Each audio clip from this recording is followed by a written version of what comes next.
La astronomía nació en Oriente Próximo. 4 milenios antes de Cristo, los babilonios observaban el cielo desde sus zigurats para registrar la salida y la puesta del sol. También agruparon numerosas estrellas en constelaciones y comprendieron los ciclos del firmamento.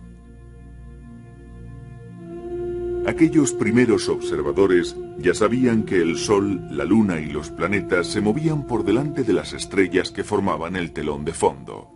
Los planetas o estrellas móviles formaban bucles en su camino por los cielos.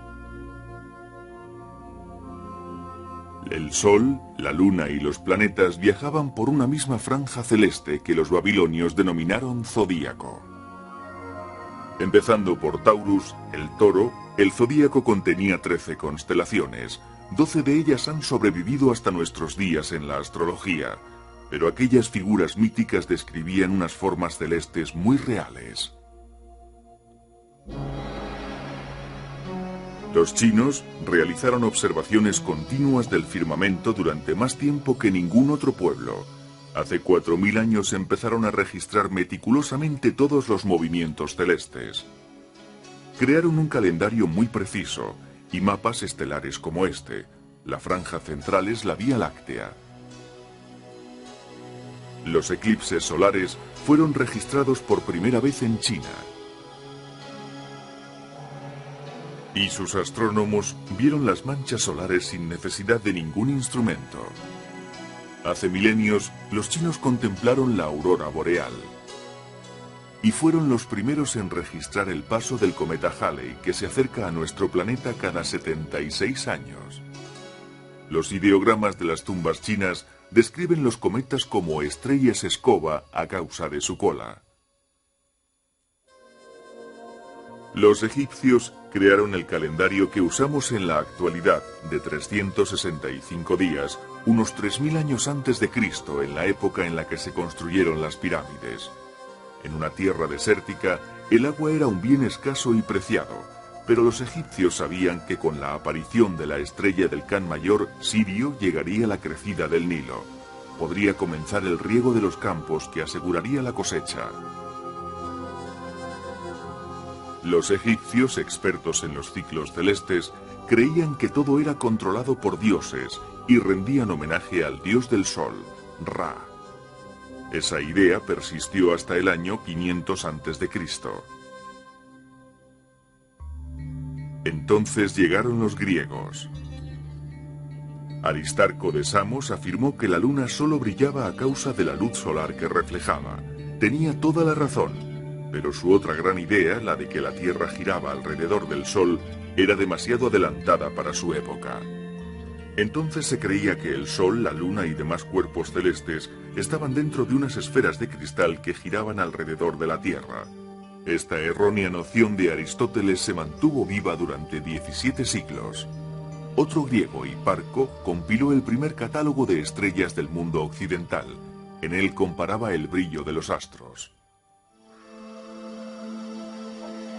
Mientras, en el norte de África, el griego Erastótenes había oído hablar de un pozo que había en la actual Asuán, en el cual, al mediodía del solsticio de verano, no había sombra, pues el sol quedaba justamente sobre él. Sin embargo, más al norte, en Alejandría, Erastótenes observó que a mediodía del solsticio de verano, una columna daba una sombra de 7 grados. Basándose en esta discrepancia, el astrónomo y matemático demostró que la Tierra era esférica y con unas sencillas leyes geométricas obtuvo la longitud de su circunferencia, 40.000 kilómetros. La conclusión de Erastótenes era correcta, no así la de Ptolomeo.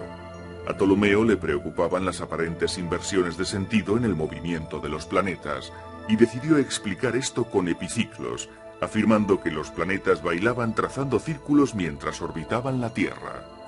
Sin embargo, tal era la reputación de Ptolomeo que su error sobrevivió a la caída de Grecia cuando la astronomía entró en la Edad de las Tinieblas. En Centroamérica, los astrónomos mayas, arquitectos de las pirámides escalonadas, habían creado un calendario de 584 días. Estaba basado en el ciclo del planeta Venus, al que consideraban un dios.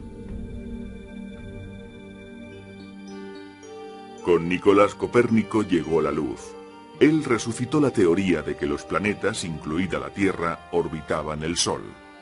Pero la Iglesia se aferraba al geocentrismo y las ideas de Copérnico, un clérigo polaco, no se publicaron hasta 1543 después de su muerte. En 1577, el astrónomo danés Tycho Brahe demostró que este cometa estaba más lejos de nuestro planeta que la Luna. Brahe había perdido parte de la nariz en un duelo, por lo que llevaba una prótesis de oro. Pero eso no confundió su olfato ni eclipsó la brillantez de su carrera. Sus precisas observaciones establecieron las bases del movimiento de los planetas alrededor del astro rey. Su colaborador, el alemán Johannes Kepler, definió las 3 leyes del movimiento de los planetas.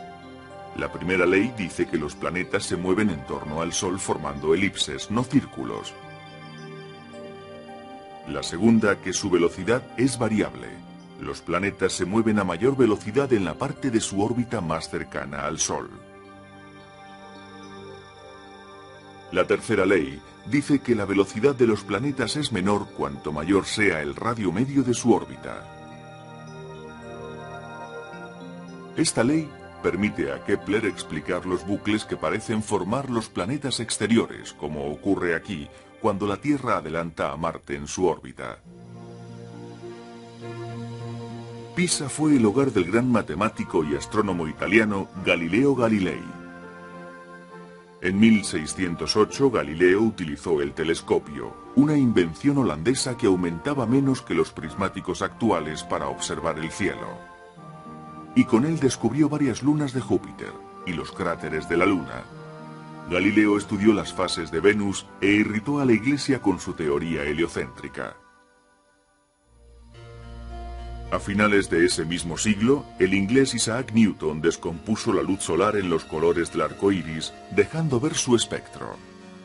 También desarrolló el telescopio reflectante, en el que se usaban espejos en lugar de lentes para captar y centrar la luz. Y descubrió las leyes de la gravitación universal, una fuerza de atracción que ejercen todos los cuerpos y que explica las leyes de Kepler. Con esto nació la astronomía moderna. En 1781, William Herschel descubrió el planeta Urano.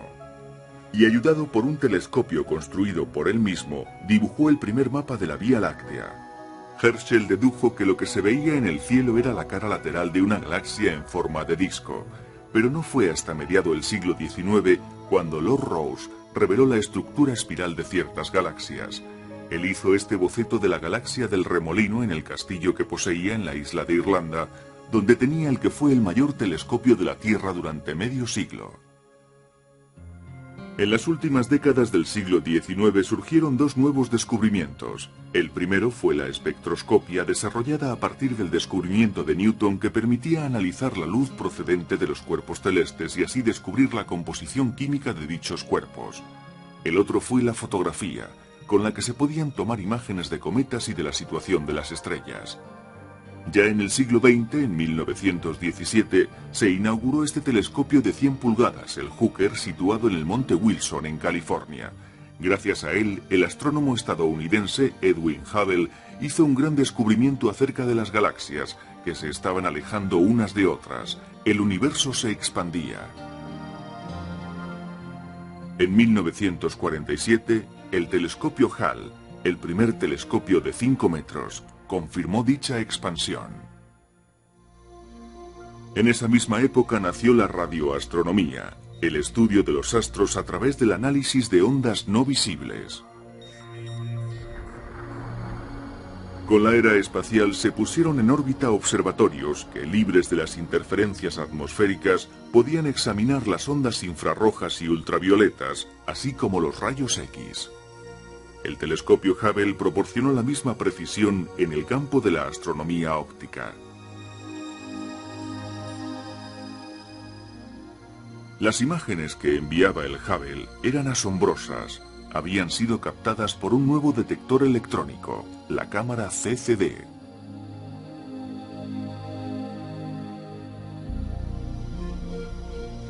Estamos en Chile, Suramérica, en una cumbre de los Andes. Aquí 4 telescopios se unen para formar el VLT, siglas en inglés de telescopio muy grande, lo último en astronomía óptica.